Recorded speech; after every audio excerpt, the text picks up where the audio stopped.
কোরআনের আলোচনা শোনার সময় ওঠা বসা করা, হাঁটা চলা করা, ডানে বামে তাকানো, এগুলো সম্পূর্ণ হারাম। আল্লাহ তাআলার নির্দেশ হচ্ছে ফাস্তামিউ, তোমরা কোরআন যখন আলোচনা হবে আমার মনোযোগ সহকারে আমার কোরআন শোনো, ওয়া আনসিতু, এবং চুপ থাকো। এই নির্দেশ কার? আর কোরআনে কারিমের মাহফিলে এসে কোরআনে কারিমকে যদি পিঠ দেখাইয়া কেউ হাঁটে, তার সম্পর্কে দুঃসংবাদ হলো এই, সূরা নামলের ভিতর আল্লাহ তাআলা বলছেন ইন্নাকা লা তুসমিউল মাউতা ওয়ালা তুসমিউস সুম্মাদ দুআ ইযা ওয়াল্লাউ মুদবিরিন। আল্লাহ তাআলা বলেন, হে নবী, যেগুলা মরা, হয়তো ভিতরে রুহু আছে কিন্তু মুদবিরিন, দুবুর থেকে মুদবির, দুবুর মানে পিঠ, যারা কোরআনের মাহফিলে এসে পিঠ দেখাইয়া হাঁটে, এগুলো হলো মরা, মাওতা, মাওতা মানে মরা, এগুলো হচ্ছে মরা। এই মরাগুলারে আপনি কোরআন শুনাইতে পারবেন না। আল্লাহর ভাষায় যদি আপনি মৃত্যু হয়ে যান, তাহলে আপনার কপাল যে কত খারাপ হবে সেটা আমি বলে শেষ করতে পারবো না। ওয়ালা তুসমিউ সুম্মা, সুম্মা মানে সাদিয়ানা, সতমিম, সুম্মা মানে হলো উত্তর অঞ্চলে বলে ঠসা, আমাদের বাগেরহাট, শরণখোলা, পিরোজপুর আমরা বলি বয়রা, বইয়ের ভাষা হচ্ছে বধির। বইয়ের ভাষা কি? বধির। আল্লাহ তাআলা বলছেন বধির আর মরা, এগুলোরে আপনি কোরআন শুনিয়ে পারবেন না। আশা করি আশেপাশের কবরস্থান থেকে কোনো মরা লাশ এসে এখানে বসে নাই। আছে একজনও? মরা লাশ কি এখানে একটাও আছে? যারা আমার সামনে বসা সব কি জিন্দা না মরা? তা ইনশাআল্লাহ আল্লাহর কোরআনের ভাষা অনুযায়ী 1 ঘন্টা আমি ঠিক 11:30টায় আপনাদেরকে নিয়ে মোনাজাত দেব ইনশাআল্লাহ। বলেন মাশাআল্লাহ। সম্মানিত ভাই সব, মানব রচিত কোনো মতবাদ, কোনো ফর্মুলা, কোনো উদ্যোগ মানুষের জন্য শান্তি প্রতিষ্ঠা করতে সক্ষম নয়। মানব রচিত আইনি শাসন বাংলাদেশ সহ তাম পৃথিবীকে জাহান্নামের দ্বার প্রান্তে দাঁড় করিয়েছে। অবস্থা দৃষ্টে মনে হচ্ছে সারা বিশ্ব যেন আজ বিস্ফোরণ উন্মুখ অশান্তির এক আগ্নেয়গিরি। এ অবস্থা থেকে জাতির বাঁচার একটি মাত্র পথ হচ্ছে ব্যক্তি, পরিবার, সমাজ এবং রাষ্ট্রে ইসলাম প্রতিষ্ঠা করা।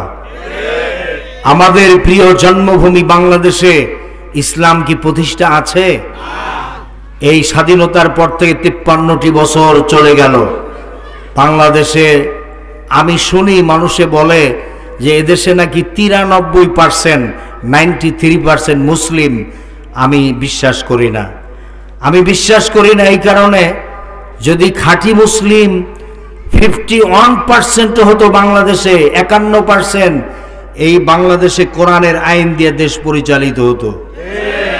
যেহেতু মানুষের তৈরি করা আইন দিয়ে দেশটা পরিচালিত হচ্ছে, কুফরি মতবাদ দিয়ে পরিচালিত হচ্ছে, সুতরাং 93% মুসলিম বাংলাদেশে বসবাস করে।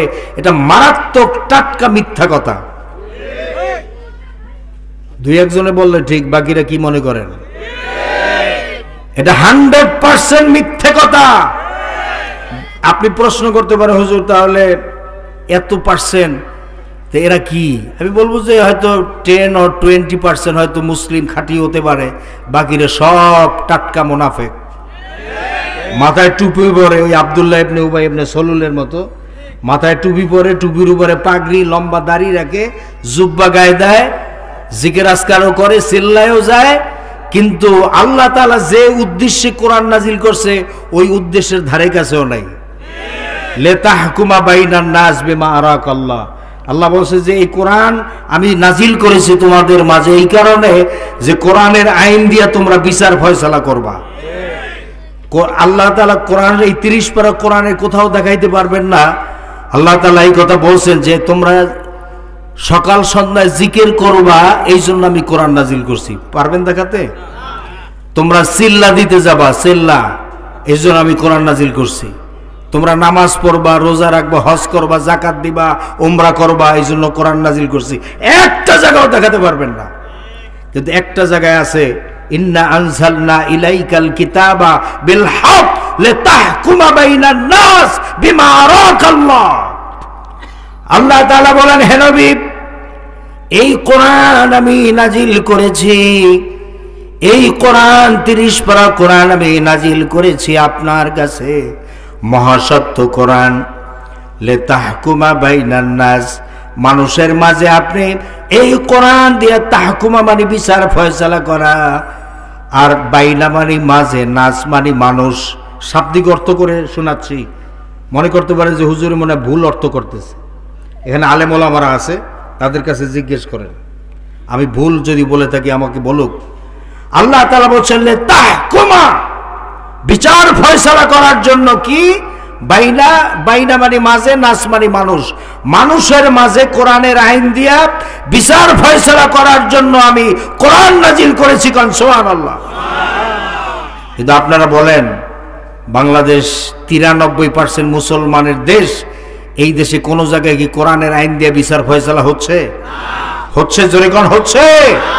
তাহলে বোঝা যায় যে আমরা নামে মুসলমান, নামে কি মুসলমান, কিন্তু কাজে হচ্ছে মুনাফিকি।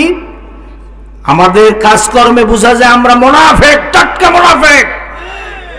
ঠিক না? ঠিক। নাইলে দেশের জজ court, high court, supreme court, secretariat, parliament, এগুলি মানুষের তৈরি করা আইন দিয়ে চলে কেমনে? যদি সত্যিকার মুসলিম এদেশে বসবাস করে।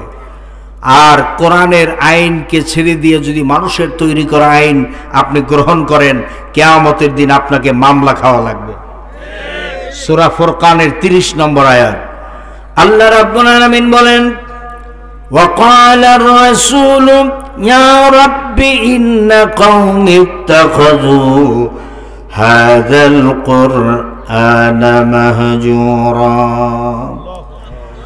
আল্লাহ রাব্বুল আলামিন বলেন, কিয়ামতের দিন আল্লাহর নবী আল্লাহ রাব্বুল আলামিনের আদালতে এই কথা বলে মামলা দায়ের করবেন, আয় আল্লাহ তাআলা, আমার উম্মতেরা নামাজ পড়ছে, রোজা রাখছে, হজ করছে, যাকাত দিছে, সেল্লা দিছে, জিকিরাজ করছে, সব করেছে, কিন্তু কোরআনের আইনের দিকে তারা ফিরাও তাকায় নাই।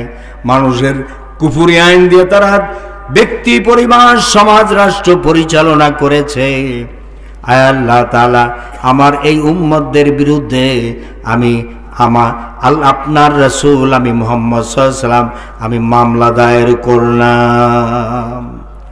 আল্লাহর নবী যদি কারো বিরুদ্ধে মামলা দায়ের করেন, আপনি যত বড় সুফি হন, যত বড় পীর সাহেব হন, আর যত বড় তাবলীগের মুরব্বী হন, কোন মুরব্বিগিরিতে কাজ হবে না। আল্লাহর নবী যদি কারো বিরুদ্ধে মামলা দায়ের করেন, নির্ঘাত তাকে জাহান্নামে যাওয়া লাগবে। সুতরাং আপনারা বলুন, আমাদের এই বাংলাদেশে কোরআনের শাসন, আল্লাহর কোরআনের আইন দিয়া দেশ পরিচালিত হোক। সমাজ, ব্যক্তি জীবন, পারিবারিক জীবন, সামাজিক জীবন, রাষ্ট্রীয় জীবন পরিচালিত হোক। এটা আপনারা চান? সবাই মনে হয় চায় না। মাঝখানে কিছু লোকে চায়, সামনের দিকে চায় না, পিছনের দিকেও চায় না। আমার ভাইয়েরা, আমি আবারও প্রশ্ন করছি, যদি খাঁটি মুসলমান হন, মনে করেন যে কিয়ামতের দিন জান্নাতে যাওয়ার আশা আছে, তাহলে প্রশ্নের জবাব মুসলমানের মতো দিবেন। আমার প্রশ্ন হচ্ছে, বাংলাদেশের জজ court, high court, supreme court, secretariat, parliament সব কিছু আল্লাহর কোরআনের আইন দিয়ে পরিচালিত হোক, এটা কি আপনারা চান? কারা কারা চান? দোয়া তুলে আল্লাহকে দেখান।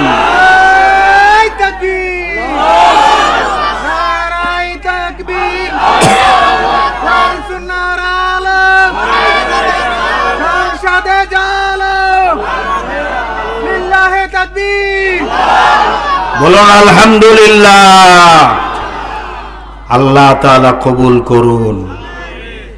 চক্রান্ত চলছে এখন।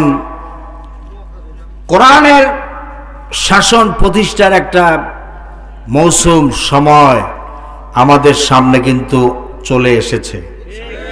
বাংলাদেশে এক নতুন সূর্য, পূর্ব দিগন্ত থেকে নতুন সূর্য উদিত হওয়ার সম্ভাবনা কিন্তু দেখা দিয়েছে। এই অবস্থা দেখে এক শ্রেণীর লোক আমাদের দেশেরই মাথা খারাপ হয়ে গেছে, আবল তাবল বকাবকি শুরু করছে তারা, ঠিক না বে ঠিক? তাদের কথার ভিতরে এখন পাগল পাগল ভাব। এতদিন যা মাথা ঠিক ছিল, এখন কোরআনের দিকে মানুষের আকর্ষণ ঝোঁক দেখে বিশেষ করে এদেশের বুড়াদেরকে, তারা বিগত দিনগুলোতে বুড়াদেরকে কিনতে পেরেছিল, বা বিগত দিনের যারা বয়স্ক লোক ছিল এদেরকে ওই যে 71-এর চেতনার বড়ি খাওয়াইয়া ঠিক রাখছে এতদিন। কিন্তু এখন দেখা যে বর্তমান সময়ের যে যুবক যারা ছাত্রছাত্রী আছে, ইয়াং জেনারেশন, এদেরকে 71-এর ট্যাবলেট আর খাওয়ানো যাচ্ছে না। এটাই তাদের মাথা খারাপ হওয়ার মূল কারণ, ঠিক না বেঠিক? আর খাওয়ানো সম্ভব হবে না। বাংলাদেশে আর 71-এর সেই চেতনার বড়ি আর গিলানো যাবে না, যাবে না, যাবে না। এদেশের মানুষ বুঝে ফেলেছে যে আমাদেরকে আজকে ভারতের গোলাম বানানোর জন্য এই সমস্ত 71-এর চেতনার বড়ি খাওয়ানো হয়েছে বিগত দিনগুলোতে, ঠিক কিনা বলেন? আর সেই সুযোগ এদেশে চলবে না, ইনশাআল্লাহ বলেন, মাশাআল্লাহ বলেন। আপনি কি ভারতের গোলামি করে মরতে চান, না আল্লাহর গোলামি করে মরতে চান? আল্লাহর গোলামি যদি চান তাহলে কোরআনের কাছে আসতে হবে। আমরা ভারতকে ভয় পাই না, ঠিক কিনা বলুন? ভারত মুসলমানদের ইমানের সামনে তুরস্কের মতো উড়ে যাবে, তুলার মতো উড়ে যাবে, ঠিক কিনা বলুন? ওই সমস্ত স্টেন গান, টমি গান, রাইফেল, বন্দুক, তারপরে টম্বম, মুসলমানদের ইমানের সামনে আর 4 পয়সার কোনো দাম নাই। আল্লাহ তাআলা কবুল করুন, জোরে করে আমিন। সকলে পড়ুন আমার সাথে, আউযু বিল্লাহি মিনাশ শাইতানির রাজিম, বিসমিল্লাহির রাহমানির রাহিম। সূরা আলে ইমরানের 85 নং আয়াতে কারিমা আমরা তেলাওয়াত করব, ছোট্ট একখানা আয়াত। আমার সাথে আপনারা পড়ুন। কোরআনে কারিমের একটা হরফ যদি আপনি পড়েন, সব আছে না নাই? কত করে? 10টা নাকি আপনার আমলনামায় লেখা হবে। মৃত্যুর পরে কয় নাকি লেখা হবে? হ্যাঁ, কয় নাকি 0। তো 0 যদি হয়, তা আপনি মৃত্যুর পরে মরা লাশের পাশে বসে মরা লাশের ঝুলে ঝুলে কোরআন শুনান কেন?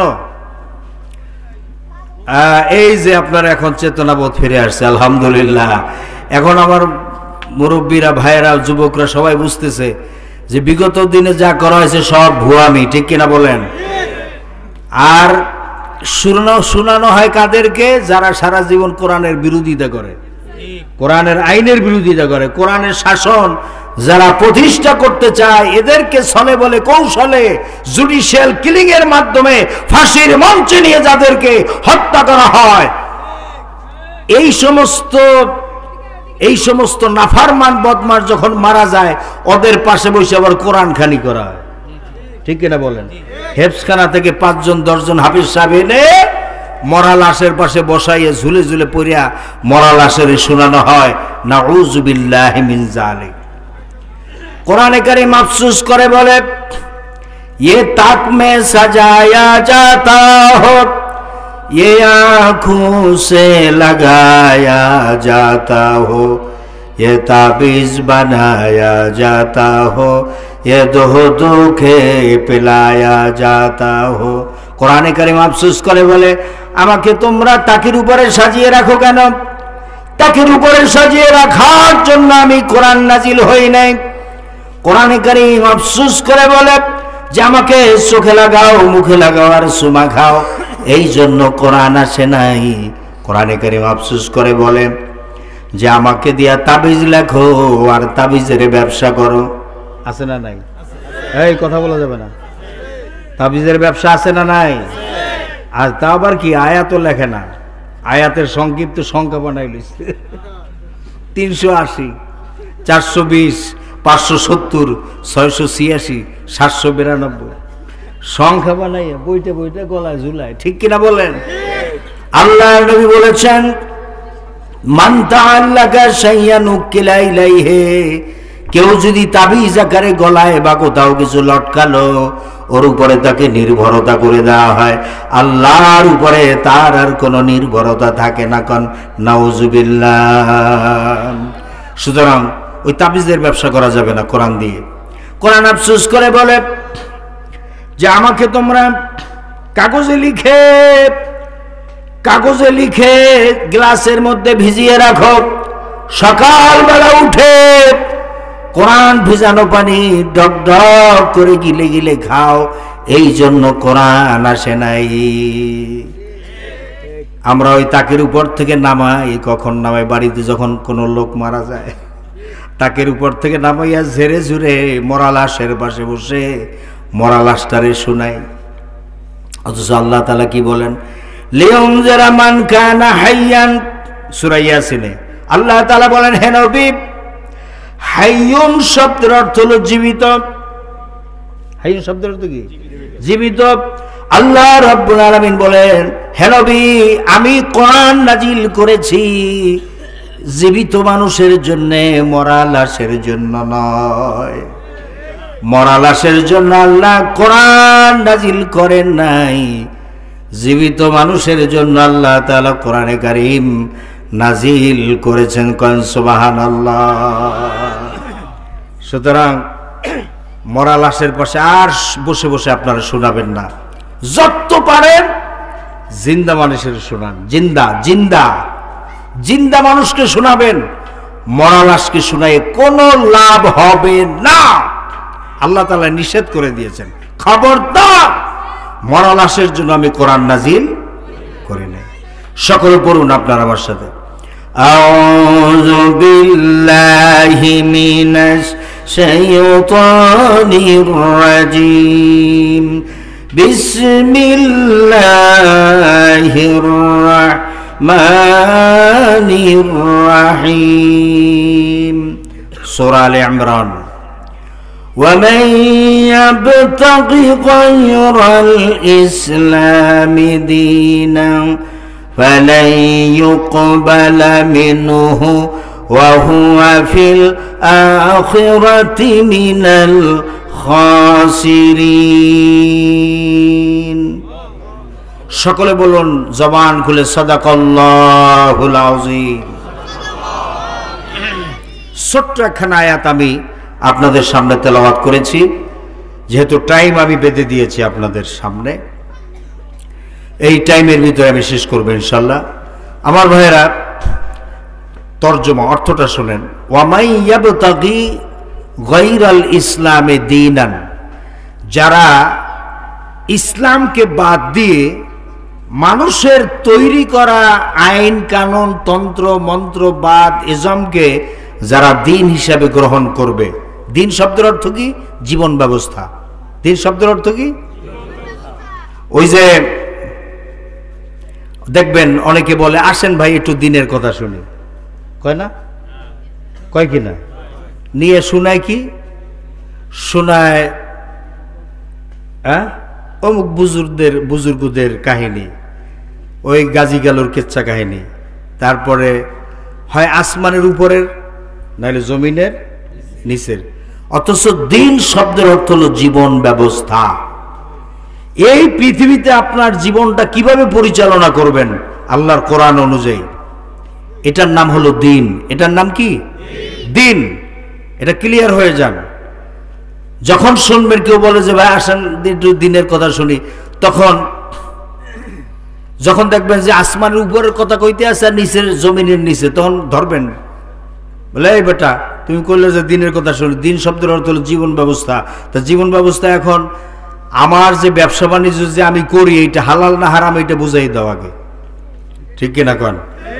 আমি যে ব্যাংকে লেনদেন করছি, ওই ব্যাংকের নাম হলো এইটা, এখন এই ব্যাংকের লেনদেন করাটা আমার ঠিক হচ্ছে কিনা। তারপরে সুদ কাকে বলে? আমাদের জীবনে সুদের কারবার আছে না নাই? প্রত্যেক ঘরে ঘরে আছে। তো সুদ কি জিনিস এটা বুঝাও। যেহেতু আমরা সুদ হালাল না হারাম? দুই একজনের কাছে হারাম, বাকিদের কাছে সব হালাল। আপনাদের কার কার কাছে হালাল একটু হাত জাগান তো দেখি। আসলে মাইক ঠিক নাই। সুদ হারাম এটা না জানে কেন? এটা তো রিকশাওয়ালারাও জানে, ঠিক কিনা কন? তা ভুলে কেমন? এটা তো নিশ্চয়ই সাউন্ড পাচ্ছে না। আমার ভাইরা, সুদ হালাল না হারাম? হালাল কার কাছে? সুদ হালাল মনে করেন কে কে? হাত জাগান। এই দেখছেন, দেখছেন আপনি? আচ্ছা, যারা হাত জাগাইছে এদের কাছে জিজ্ঞেস করেন তো সুদ কি হালাল মনে করে কিনা। কানে কম শোনে না, ঠেলার সুরে হাত জাগাইছে। আচ্ছা, তো ঠিক আছে, শোনেন, আমার কাছে শোনেন। সুদ সম্পূর্ণরূপে কি? হারাম। আহাল্লাল্লাহুল বাইআ ওয়া হাররামার রিবা। এটা কোন সূরায় আছে? সূরা বাকারায়। আল্লাহ রাব্বুল আলামিন বলেন, আল্লাযীনা ইয়াকুলুনার রিবা লা ইয়াকুমুনা ইল্লা কামা ইয়াকুমুল্লাযী ইয়াতাখাব্বাতুহুশ শাইতানু মিনাল মাস যালিকা বিআন্নাহুম ক্বালু ইন্নামাল বাই'উ মিসলুর রিবা ওয়া হাল্লাল্লাহুল বাই'a ওয়া হাররামার রিবা। আল্লাহ রাব্বুল আলামিন বলেন, ঠিক আছে, একবারে এত বেশি না। Those who devour usury will not stand except as a stance on the shaitan by his stance are driven to madness. That is because by Satan is like usury. Allah hath permitted trade and forbidden usury. Nauzubillah. আল্লাহ তাআলা বলেন, যারা সুদ খায়, খেয়াল করে শুনবেন কোরআনের আয়াত। আল্লাহ তাআলা বলেন, যারা সুদ খায়, সুদ দেয়, সুদের কারবার করে, সুদের সাক্ষী হয়, সুদী প্রতিষ্ঠানে যারা চাকরি করে, কিয়ামতের দিন ওই লোকটাকে আল্লাহ রাব্বুল আলামিন পাগল বানাইয়া হাসরের ময়দানে উঠাবেন। কি বানাইয়া? কি বানাইয়া? তা দেখেন, আল্লাহর কোরআন মানে না। এই যে লোকটা উঠলো, উনি কি সুদের সাথে জড়িত নাকি? দেখেন এইরকম সময় উঠে হাঁটলো কেন? আচ্ছা, আমার এখান থেকে বোঝা যায় না লাইটের আলোতে এ কি মুরব্বী না অল্প বয়সী, তাও বোঝা যায় না। আচ্ছা, মুরব্বী যদি হয় তাহলে নিশ্চয়ই অন্য কোনো হাজতের ব্যাপার স্যাপার থাকতে পারে। আমার ভাইরা, আপনারা বলুন, আল্লাহ তাআলা কিয়ামতের দিন সুদ খাইলে, সুদ দিলে, সুদের সাক্ষী হলে, সুদী প্রতিষ্ঠানে চাকরি করলে কিয়ামতের দিন আল্লাহ তাআলা তাকে কি বানিয়ে উঠাবেন? কি বানিয়ে উঠাবেন? এখন আপনারা পাগল হইতে চান কে কে? কেউ চায় না। যদি বলা হয় যে ভাই 10 কোটি টাকা দেওয়া হবে, ইনজেকশন পুশ করে তোমার পাগল বানাই দেবো, তাও রাজি আছেন? তাও রাজি নেই। তাহলে কোন সাহসে আপনি সুদ খান, সুদের কারবার করেন, সুদের সাথে সম্পর্ক রাখেন? কোন সাহসে? মৃত্যুর পরে, এরপরে আমাদের যে আফটার লাইফ, পরকাল, সেই জীবনে কারো মৃত্যু আছে? মৃত্যু আছে? মৃত্যু নাই। তো ওই জীবনে যদি কাউকে পাগল হইয়া হাসরের ময়দানে ওঠা লাগে, এর চাইতে পোড়া কপাল, দুর্ভাগা কপাল পোড়া আর কিছু হতে পারে? সুদ খাইবেন? আর কোনদিন খাবেন? খবরদার। সুদ খাইলে, সুদ দিলে, সুদের সাক্ষী হলে 72টা গুনাহ হয়, কোন কোন বর্ণনায় আসছে 73টা। তাই সবচেয়ে 73টা গুনার ভিতরে সবচেয়ে ছোট্ট গুনাহ হচ্ছে কেউ যদি নিজের গর্ভধারিণী মায়ের সাথে জিনা করে। নাউজুবিল্লাহ, নাউজুবিল্লাহ মিন যালিক। নিজের গর্ভধারিণী মাকে যদি কেউ নেকাহ করে, তাতে যে গুনাহ হয়, সুদের সবচেয়ে ছোট্ট গুনাহ হলো এটা। এখন আপনারা বলেন, প্রত্যেকে নিজের কাছে যে একটু প্রশ্ন করেন তো, যে আপনার সাথে সুদের কোনো ধরনের সম্পর্ক আছে কিনা। যদি থেকে থাকে, আমি বলবো এখন থেকে, এই মুহূর্ত থেকে নিয়ত করেন, 1 তালাক না 14 তালাক দিলাম সুদকে। ঠিক কিনা বলেন? মৃত্যুর আগ মুহূর্ত পর্যন্ত সুদ খাবেন না, দিবেন না, সাক্ষী হবেন না, সুদী প্রতিষ্ঠানে কোনো চাকরিও করবেন না। রাজি আছেন ইনশাআল্লাহ? কারা কারা রাজি আছেন? দুহাত তুলে আল্লাহকে দেখেন। আল্লাহ তাআলা কবুল করুন। বলেন ইয়া আল্লাহ, ইয়া আল্লাহ, মৃত্যু পর্যন্ত সুদ খাবো না, সুদ দিব না, সুদের সাক্ষী হব না, সুদী প্রতিষ্ঠানে চাকরি করব না। ইয়া আল্লাহ, আমাদের ওয়াদা কবুল করে নিন, আমিন। এটা হলো জীবন ব্যবস্থার আলোচনা, যেটা আমাদের প্রত্যেকটা মানুষের বাড়িতে বাড়িতে কম বেশি আছে না নাই? বেশিরভাগ বাড়িতেই আছে। বেশিরভাগ ব্যবসায়িক প্রতিষ্ঠানে যারা ব্যবসা করে তাদের সাথে সুদের সম্পর্ক আছে। বাংলাদেশে আর্থিক প্রতিষ্ঠান যতগুলি আছে এর ভিতরে বেশিরভাগই হচ্ছে সুদী প্রতিষ্ঠান, ঠিক না বেটে? এরপরে আপনারা বলেন তো, ঘুষ খাওয়া এটা কি হালাল না হারাম?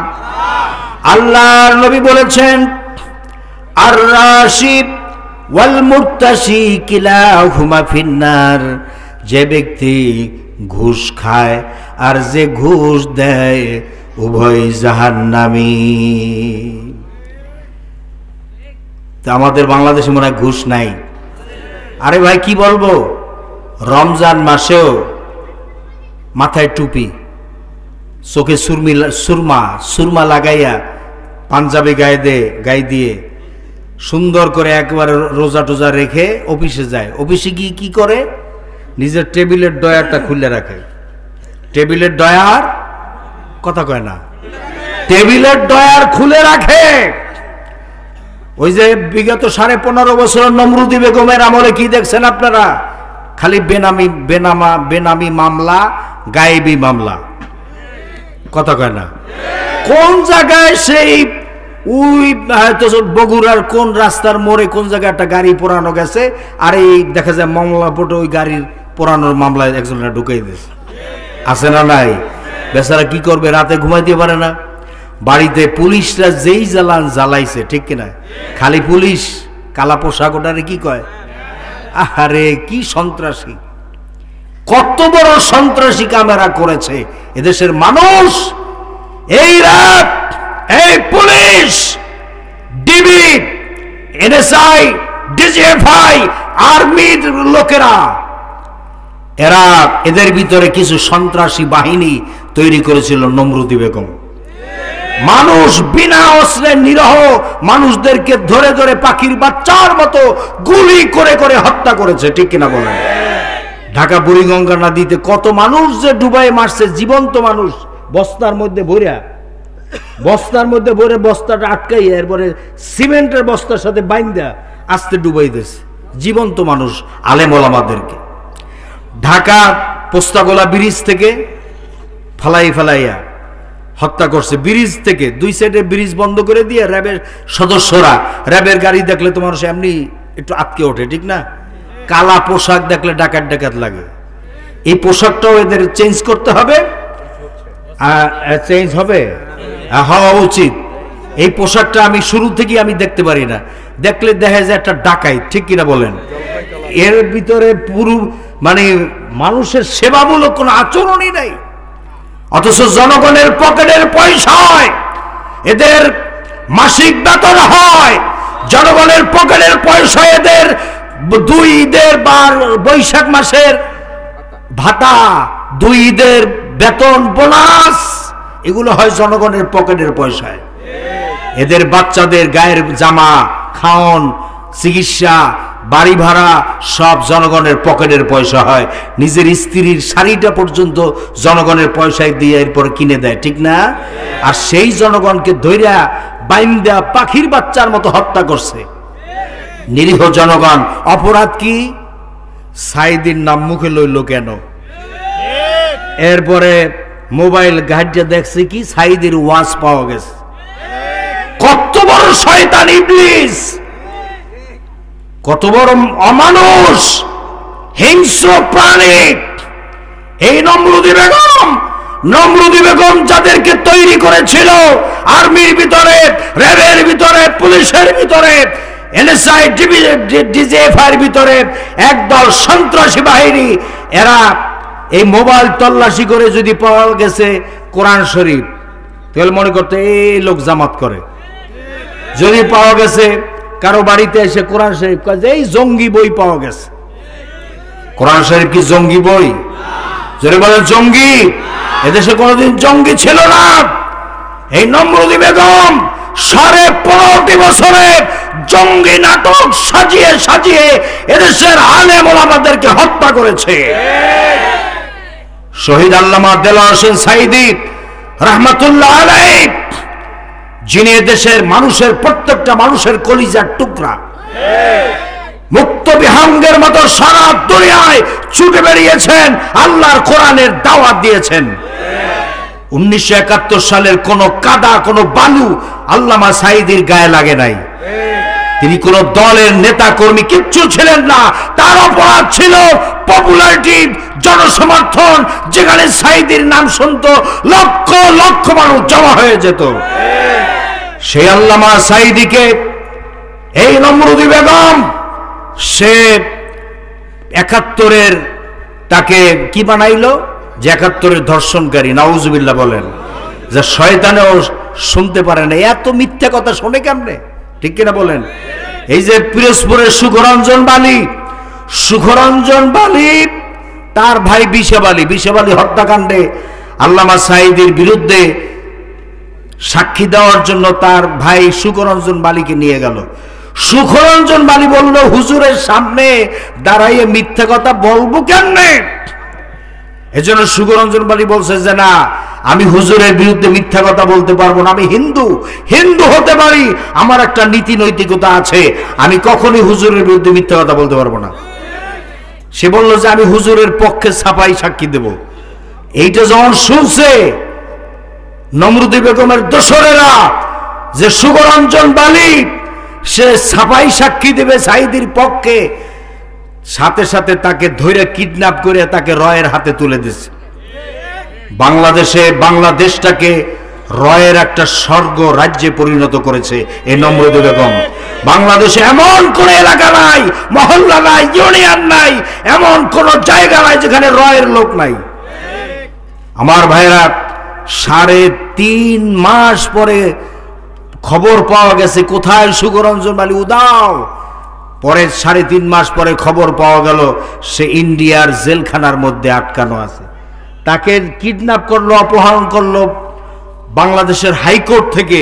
এই যে ঢাকায় হাইকোর্ট চত্বর থেকে তাকে বারান্দা থেকে ধরে নিয়ে গেল, পাওয়া গেছে ইন্ডিয়ার জেলখানায়। মানে কি বলেন, মানেটা কি? কারা নিল?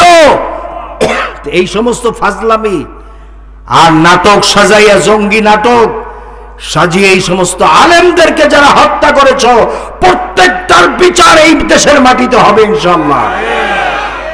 আজকের দেশটাকে সর্বনাশ করে নমরুদি বেগম তুমি পালিয়েছ, তোমার রুহানি আওলাদদেরকে নিয়ে তুমি পালায়ে গেছো, তোমাকে আর এই মাটিতে জায়গা দেওয়া হবে না। আমার ভাইরা, সুতরাং আপনারা সতর্ক থাকুন, সাবধান থাকুন। কখনো যেন আর নমরুদি বেগমের দোসরেরা মাথা চালা দিয়ে দেশে আর কখনো দাঁড়াতে, ওদের কোমর ভেঙে দিতে হবে। কখনো ওরা যেন মাথা ঝাঁকি দিয়ে আবার যেন দাঁড়াতে না পারে, ঠিক কিনা বলেন? আমার ভাইরা, এদেশের আমাদের মুরব্বীদেরকে তোমার ছলে বলে কৌশলে জুডিশিয়াল কিলিং এর মাধ্যমে ফাঁসির মঞ্চে উঠিয়ে হত্যা করেছ। আল্লামা সাঈদীকে ইনজেকশন পুশ করে, প্রয়োজন পুশ করে তোমরা ওই যে পিজি হাসপাতালে নিয়ে মুস্তফা জামানের মাধ্যমে হত্যা করেছ। এর বিচার এদেশের মাটিতে হবে ইনশাআল্লাহ। আল্লামা সাঈদীকে যারা হত্যা করেছে তাদের এই দেশের মাটিতে বিচার হোক, না আপনারা চান? কারা কারা চান? দুহাত তুলে আল্লাহকে দেখান।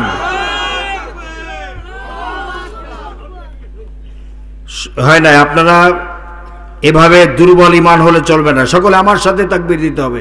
তাকবীর আল্লাহ রাসূল নিজে দিয়েছেন, লিল্লাহি তাকবীর। আর উচ্চ আওয়াজে সমস্ত শক্তি কণ্ঠনালীর কাছে নিয়ে আসুন, আর সমস্ত শক্তি দিয়ে আল্লাহর বড়ত্ব মহানত্ব ঘোষণা করতে হবে। লিল্লাহি তাকবীর, নারে তাকবীর। আল কোরআনের আলো, আল হাদিসের আলো। কোরআন আছে যেখানে, আলেম ওলামা আছে যেখানে, বেকার মুসলিম। আল্লাহ কবুল করুন, জোরে কান আমিন। আমার ভাইরা এখন ঘুষ না খাইতে পারে, এখন ওই যে ঢাকায় ট্রাফিক যারা আছে, নতুন যারা, এরা তো ভালো দেখে দেখে নেওয়া হচ্ছে, পুরাতন যারা আছে ওদের মুখের দিকে আর তাকানো যায় না, ঠিক কিনা কর? মুখ বেজার হয়ে তাকাই থাকে, অর্থাৎ ডিউটিও পালন করে না। আমি বলছি, আমি বাংলাদেশের প্রত্যেকটা প্রোগ্রামে প্রত্যেকটা ডিস্ট্রিক্টে বলে যাচ্ছি, পূর্বেকার যে সমস্ত অফিসার, সচিব, মন্ত্রণালয় যে সমস্ত অফিসার আছে, প্রশাসনিক অফিসার যারা আছে পুরানা, সবগুলোকে বাড়িতে পাঠিয়ে দেন। বাংলাদেশে বহু বেকার ছেলেরা রাস্তায় ঘোরে, তাদের ভিতর থেকে ছেলে মেয়েদেরকে নতুনভাবে বাংলাদেশে চাকরির মাধ্যমে তাদের মাধ্যমে দেশ পুনর্গঠনের সেই চিন্তা করতে হবে। পুরানা যাদের পেটে চর্বি জমা হয়েছে তাদেরকে এখন ছুটি দিয়ে বাড়িতে পাঠিয়ে দেওয়া দরকার। তাদের এই অন্ধকার মুখ আর আমরা দেখতে চাই না। আল্লাহ তাআলা কবুল করুন, জোরে করে আমিন। তো দিন মানে জীবন ব্যবস্থা। আল্লাহ তাআলার কাছে জীবন ব্যবস্থা হিসাবে ইসলাম আল্লাহর কাছে পছন্দনীয়, গ্রহণযোগ্য, জোরে করে সুবহানাল্লাহ। আল্লাহ রাব্বুল আলামিন বলেন, ইন্নাদ-দীনা ইনদাল্লাহিল ইসলাম। আল্লাহর কাছে মনোনীত জীবন ব্যবস্থার নাম, পছন্দনীয় জীবন ব্যবস্থার নাম হলো আল ইসলাম। আমার ভাইরা, এই ইসলাম প্রতিষ্ঠার জন্য, দিন প্রতিষ্ঠার জন্য আল্লাহ তাআলা লড়াই করতে বলেছেন। আল্লাহ তাআলা বলেন, ওয়াকাতিলুহুম হাত্তা লা তাকুনা ফিতনাতু ওয়া ইয়াকুনাদ দীনু কুল্লুহু লিল্লাহ। লড়াই করো, সংগ্রাম করো, সেই পর্যন্ত না যতক্ষণ পর্যন্ত আল্লাহর জমিনে আল্লাহর দিন 100% প্রতিষ্ঠিত না হয়, ততক্ষণ পর্যন্ত তোমরা লড়াই করো। আল্লাহ তাআলা বলছেন, আনাকিমুদ্দিন ওয়ালা তাতাফাররাকু। তোমরা আল্লাহর জমিনে আল্লাহর দিন কায়েম করো, পরস্পর তোমরা বিচ্ছিন্ন হয়ো না। জোরে বলেন সুবহানাল্লাহ।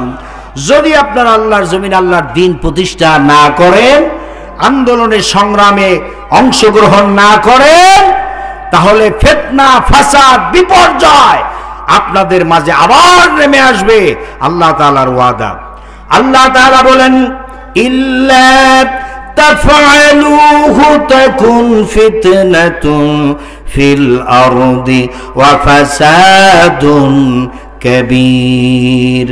যদি তোমরা আল্লাহর জমিনে আল্লাহর দিন প্রতিষ্ঠার আন্দোলন না করো, এমন বিপদ আপদ, ফিতনা, ফাসাদ, বিপর্যয়, সন্ত্রাস, রাষ্ট্রীয় সন্ত্রাস তোমাদের মাথার উপরে চাপিয়ে দেব যে তোমরা বাড়িতে ঘুমাতে পারবে না, নিশ্চিন্তে শ্বাস ফেলতে পারবে না, ওই আদালতের বারান্দায় হাঁটতে হাঁটতে পায়ের তলা ক্ষয় হয়ে যাবে, জুতার সোল একবারে শেষ হয়ে যাবে।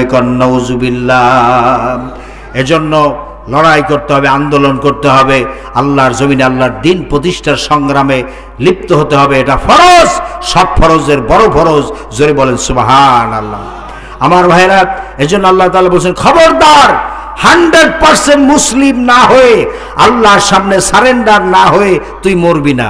মরতে আল্লাহ তাআলা নিষেধ করছেন। আল্লাহ তাআলা বলেন, ওয়ালা তামুতুন্না ইল্লা ওয়া আনতুম মুসলিমুন। They not accept in a state of Islam 100% মুসলিম না হয়ে তুই মরবি না, তুই কবরে আসবি না। আল্লাহ তাআলা মরতে নিষেধ করেছেন, কারণ আল্লাহর সামনে যদি কেউ 100% নিজেকে আত্মসমর্পণ না করে, সারেন্ডার না হয়, আল্লাহ রাব্বুল আলামিনের ভাষায় সে হলো জালেম। সে কি? কারণ আমরা খাই কার খাবার? আমাদের রিজিক দেন কে? আমাদের অক্সিজেন কে দেন? আমরা যে প্রতি বেলায় যে 3 বেলা খাচ্ছি, আপনি মনে করেন যে আপনি কিনে খান? না, কিনে খান। 1 কোটি টাকা দিয়ে আপনি একটা দানা, একটা চাল বানাতে পারবেন?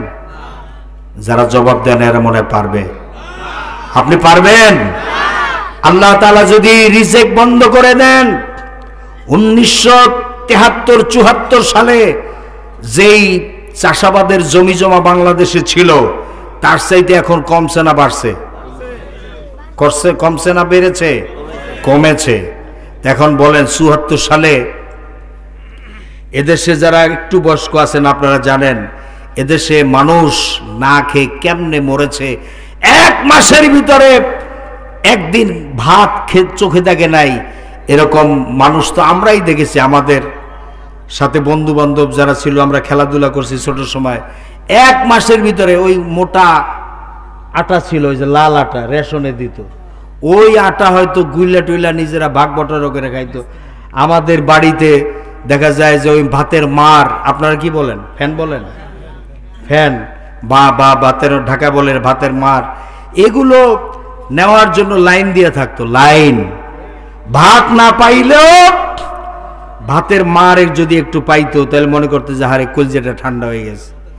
এরপরে ভাতের পানি, ওই রাতের বেলা ভাতের ভিতরে পানি দিয়ে রাখলে সকালবেলা ওই ভাতের পানিটু খাওয়ার জন্য লাইন ধরতো। তা আপনারা বলেন তো, জমি কমছে, এখন মানুষের বাড়ি ঘর কল কারখানা ইন্ডাস্ট্রি হয়ে জমি কমেছে, কিন্তু তাই বলে কি ফসল কি কমছে? যেটা বলে মানুষ আগের মতো না খাই থাকে।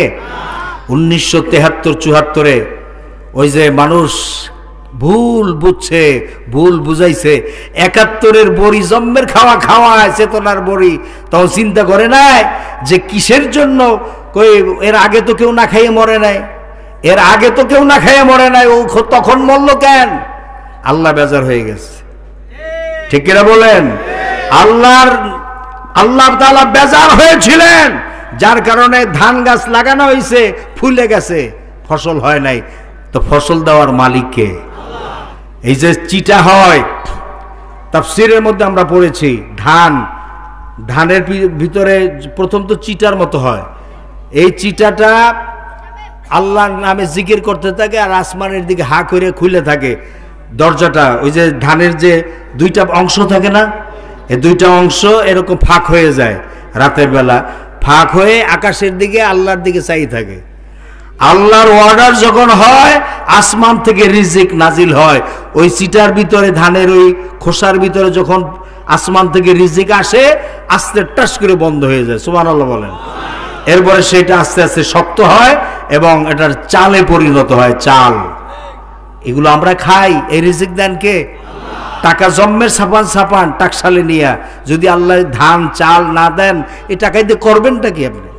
ঠিক না বে ঠিক? এজন্য খাওয়ান কে? সকলে বলে নাই। আমাদের রিজিক দেন কে? আমাদের বাঁচায় রাখেন কে? অক্সিজেন দেন কে? ওই আকাশের মালিক কে? সূর্যের মালিক কে? চন্দ্রের মালিক কে? এই জমিনের মালিক কে? এই সব কিছুর মালিক কে? সেই আল্লাহর হুকুম অনুযায়ী আইন চলতে হবে। আল্লাহ তাআলা বলছেন, আলা লাহুল খালকু ওয়াল আমর, his is the creation and the command. সৃষ্টি যার, আইন চলবে সৃষ্টিকার। আল্লাহ তাআলা বলেন, ইনিল হুকুমু ইল্লা লিল্লাহ, the decision is only for Allah, the decision is only for Allah. আইন হবে একমাত্র আল্লাহর। মানুষের তৈরি করা আইন মানা যাবে না, যাবে না, যাবে না এবং যাবে না।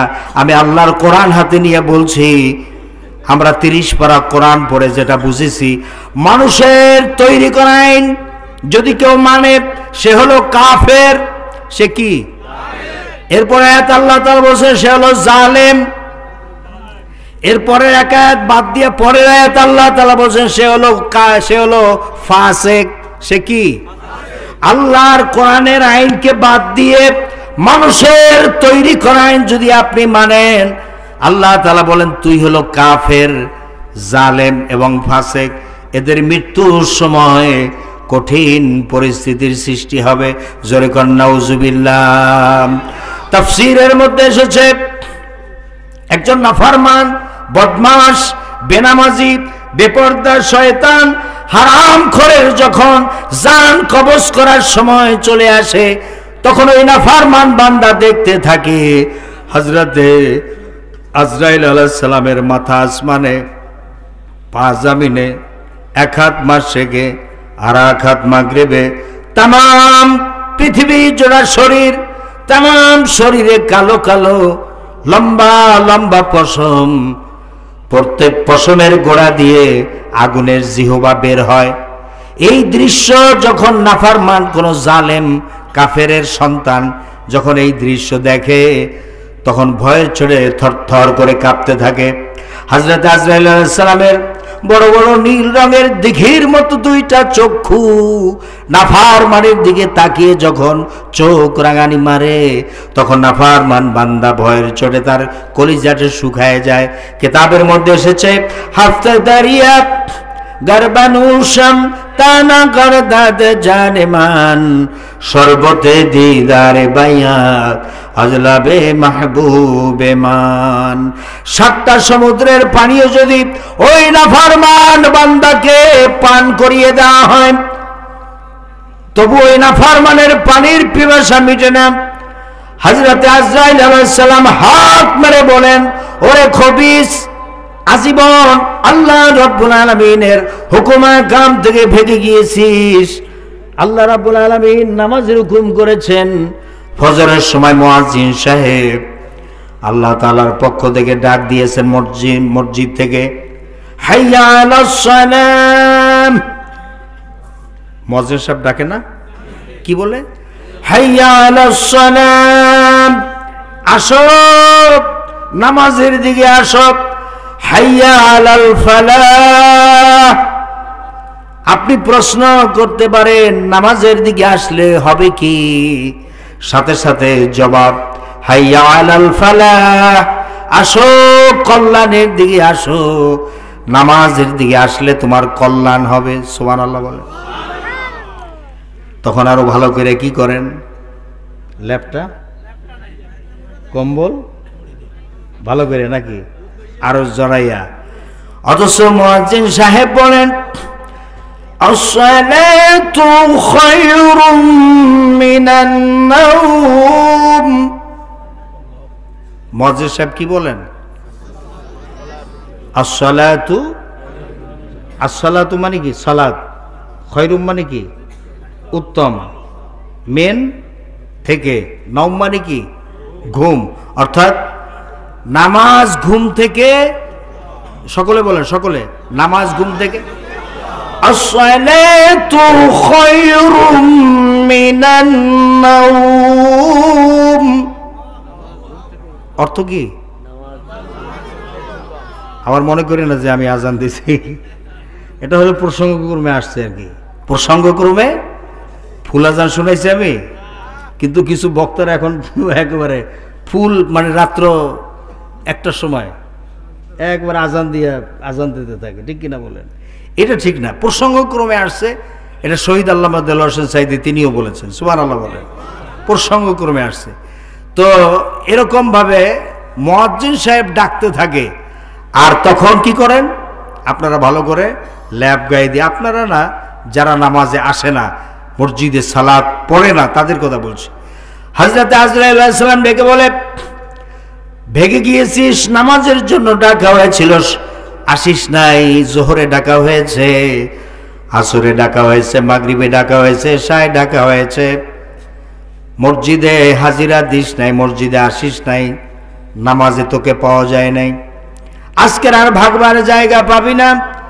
এই কথা বলে হযরত আজরাইল আলাইহিস সালাম খপ করে ওই নাফরমানের রূহটাকে যখন ধরে ফেলে, নাফরমান বান্দা তখন ভয়ের চোটে থরথর করে কাঁপতে থাকে।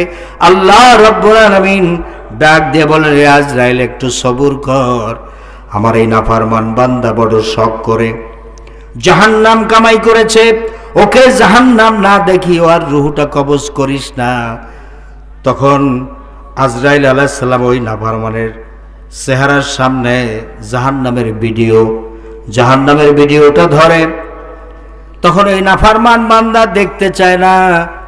জাহান্নামের ভিডিও যখন দেখানো হয়, দেখে যে জাহান্নামীরা আগুনে পুড়তে পুড়তে কয়লা অঙ্গারের মতো হয়ে গেছে। আর মৌত মৌত মৌত বলে চিৎকার মারতে থাকে।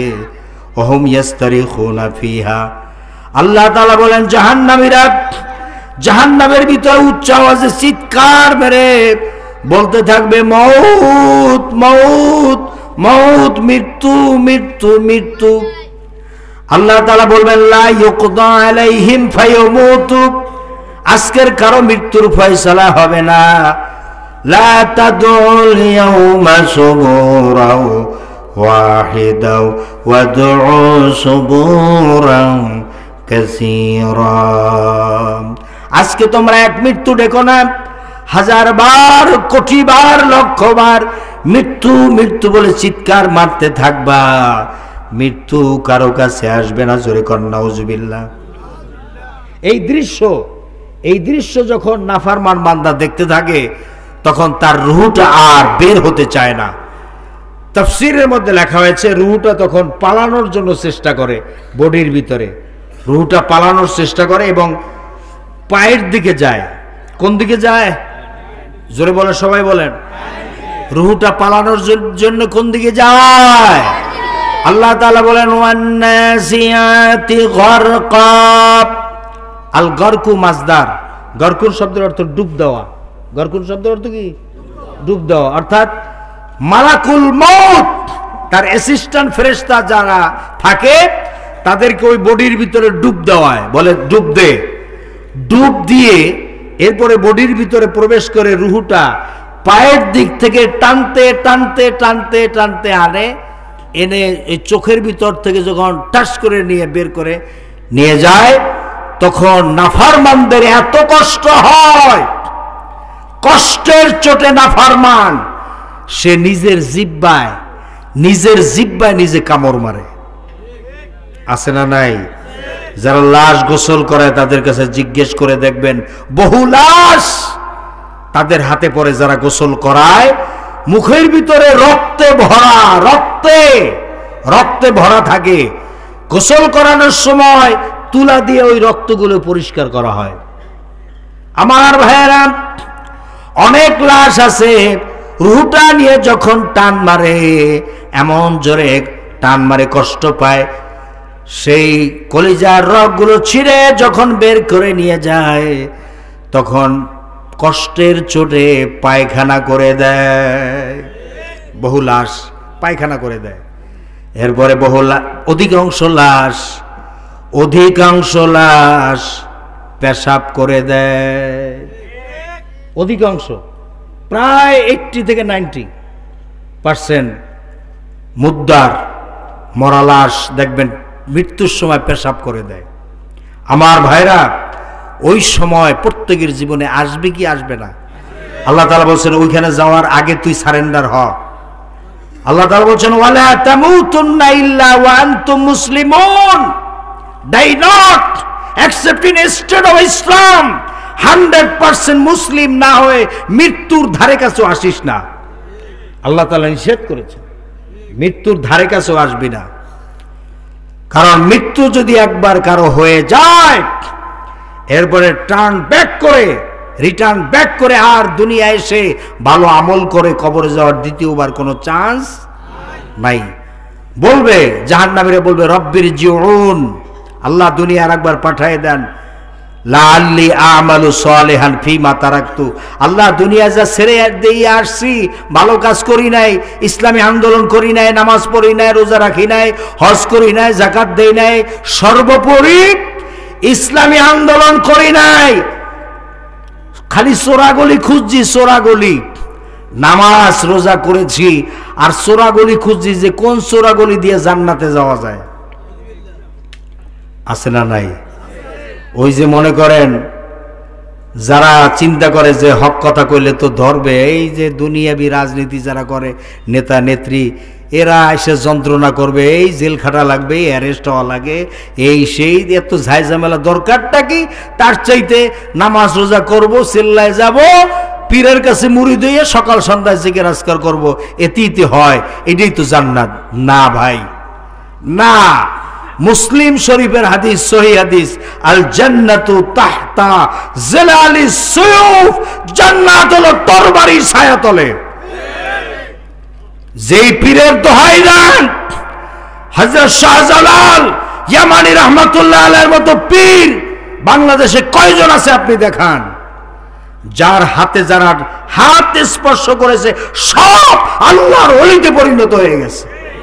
ইয়েমেন দেশ থেকে বাংলাদেশ পর্যন্ত আসতে 360 জন মুসলমান হয়েছে, 360 জনই আল্লাহর অলিতে পরিণত হয়ে গেছে। এর একজন এই খানজাহান আলী, এই যে বাগেরহাটে শোয়া আছেন, সুবহানাল্লাহ বলেন। এরকম 360 জন আল্লাহর ওলি এই বাংলাদেশের আনাচে কানাচে বিভিন্ন ডিস্ট্রিক্টে আমরা যাইতো, বিভিন্ন জায়গায় দেখি তাদের কবর মাজার সেখানে আছে, সুবহানাল্লাহ বলেন। এরা হলো আল্লাহর ওলি। শাহজালাল ইয়ামানি রহমাতুল্লাহ আলাইহির মাজারের পাশে ওখানে রাখা আছে তার ব্যবহৃত জিনিসপত্র।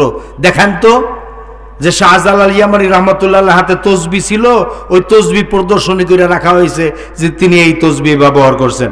পারবেন না দেখাইতে, বরং তিনি যে দুধারী তরবারি হাতে নিয়ে এসেছেন সেই তরবারি ওখানে আছে। সিলেটে চলে যান, আমার নিজের চোখে দেখা, সুবহানাল্লাহ বলেন। আল্লাহ রাসূল সাল্লাল্লাহু আলাইহি সাল্লামের ব্যবহারকৃত তরবারি 7-8 খান তরবারি, এই যে তুরস্কের রাজধানী কি জানি, ইস্তাম্বুলের ন্যাশনাল মিউজিয়াম জাদুঘরে, সেখানে স্বর্ণের বক্সের ভিতরে আল্লাহ রাসূল সাল্লাল্লাহু আলাইহি সাল্লামের নিজের হাতের ব্যবহার করা তরবারি ওখানে সংরক্ষণ করা আছে, সুবহানাল্লাহ বলবেন না? কই সাহাবায়ে কেরামদের একসাথে তসবিহ দেখান তো। অনেকে তসবির দানার মধ্যে জান্নাত তালাশ করে, ঠিক কিনা কোন? আল্লামা ইকবাল রাহমাতুল্লাহ আলাইহি কত সুন্দর করে বলেছেন, শের কি সার পে বিল্লি খেল রহি, कैसा बदनसीब मुसलमान का ये शहादत की तमन्ना भूल गई, तस्बीह की दनों में जन्नत रही।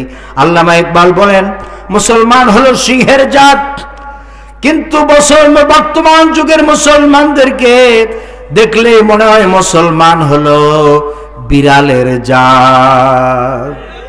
মুসলমান কি বিড়ালের জাত না বীরের জাত? আমরা বিড়ালের জাত নই, ঠিক কিনা বলুন?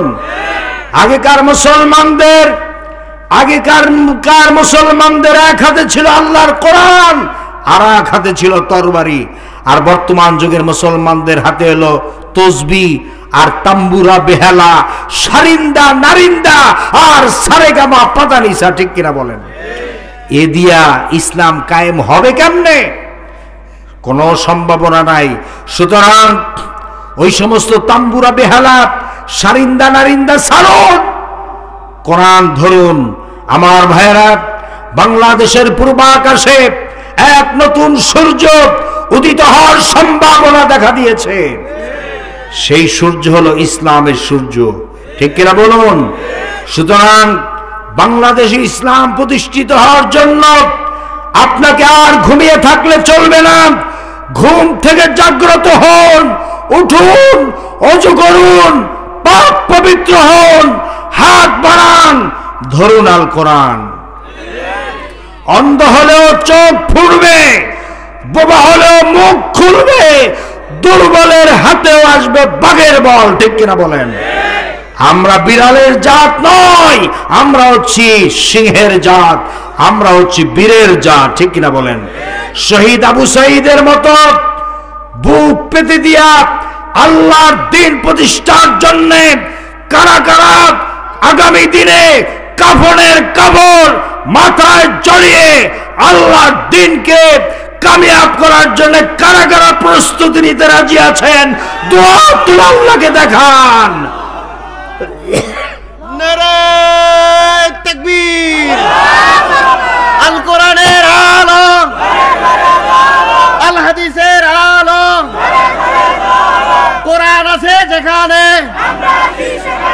কোরআন নাই যেখানে, দুনিয়ার মুসলিম। লিল্লাহি তাকবীর, বলুন আলহামদুলিল্লাহ। আল্লাহ তাআলা আমাদের সেই মনের আশা আকাঙ্ক্ষা কবুল করুন। আমাদের নিজেদের চোখে এই দৃশ্য দেখার তৌফিক আল্লাহ তাআলা দান করুন।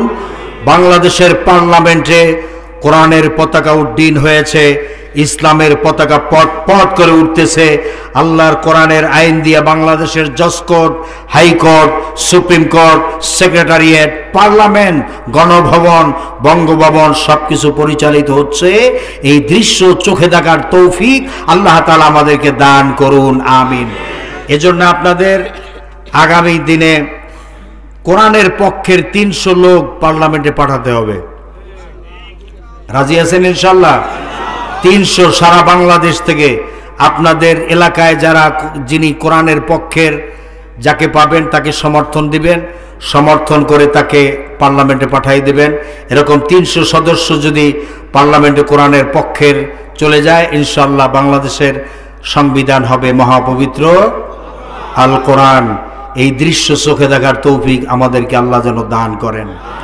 হাযা মা ইনদি ওয়াল ইলমু ইনদাল্লাহ আলাইহি তাওয়াক্কালতু ওয়া ইলাইহি উনীব। 11:30টার বেশি। তো আমি এখন আপনাদেরকে মোনাজাত দেব। সকলে ইস্তেগফার করুন। আস্তাগফিরুল্লাহ, আস্তাগফিরুল্লাহ।